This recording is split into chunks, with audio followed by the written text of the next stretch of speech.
Depuis dimanche soir et le 5-0 contre Lyon, qu'est-ce que j'ai pas entendu au sujet de l'animation offensive du PSG qui devrait se passer de Cavani, Cavani qui ne parlerait pas le même football que Neymar et Mbappé.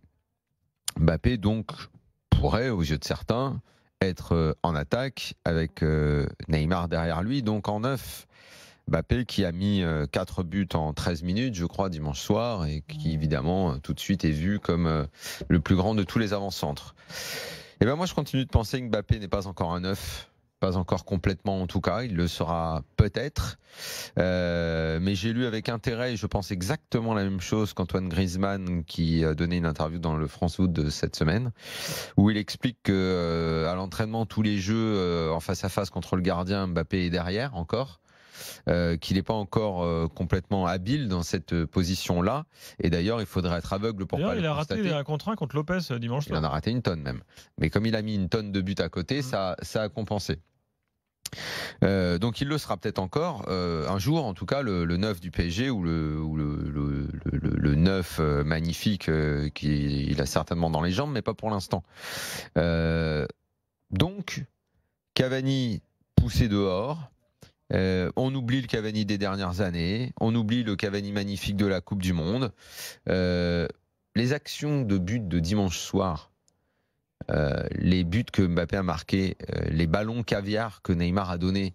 D'ailleurs, la plupart de ceux qui ont vu le match et qui comprennent un petit peu le foot ont mis non pas l'homme qui a mis les 4 buts en homme du match, mais Neymar. Parce que franchement, ce qu'il a fait dans ce match et les caviars qu'il a donnés, c'est impressionnant. Eh bien moi, j'ai la faiblesse de penser que les occasions que Mbappé a mis au fond, je pense que Cavani mettait les mêmes. Et que Cavani, il faisait quadrupler aussi s'il avait eu ces mêmes ballons-là.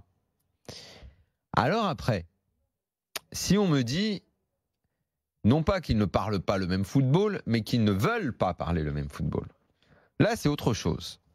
Si on me dit que Neymar et Mbappé n'aiment pas trop jouer avec Cavani, ou l'ont mis un peu à part, en gros ils l'ont mis un peu tricard, qu'ils préfèrent être entre eux, comme ça a l'air quand même de se voir, c'est un constat qu'on est un peu en train tous de faire, que Cavani est le personnage un peu discret, solitaire, qui aime bien être dans son coin, et qui n'est pas trop pote ni avec Neymar, ni avec Mbappé, et qu'à force à force d'amitié, d'affinité sur le terrain, ça le pousse un peu dehors.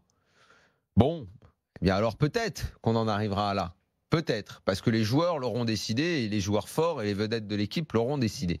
Ça me désolera, je trouverais ça terrible, et je pense que c'est un gâchis, parce que d'un point de vue du foot, il n'y a aucune raison que les trois ne puissent pas jouer ensemble, ça j'en suis intimement convaincu. Après, si les deux autres ou si d'autres clubs décident que Cavani ne fait plus affaire, ça c'est autre chose. Mais qu'on ne vienne pas me dire que Cavani est plus indispensable au PSG, que Cavani n'a pas le niveau pour jouer avec ces deux-là, parce que ça, c'est absolument faux et je n'y crois pas une seconde.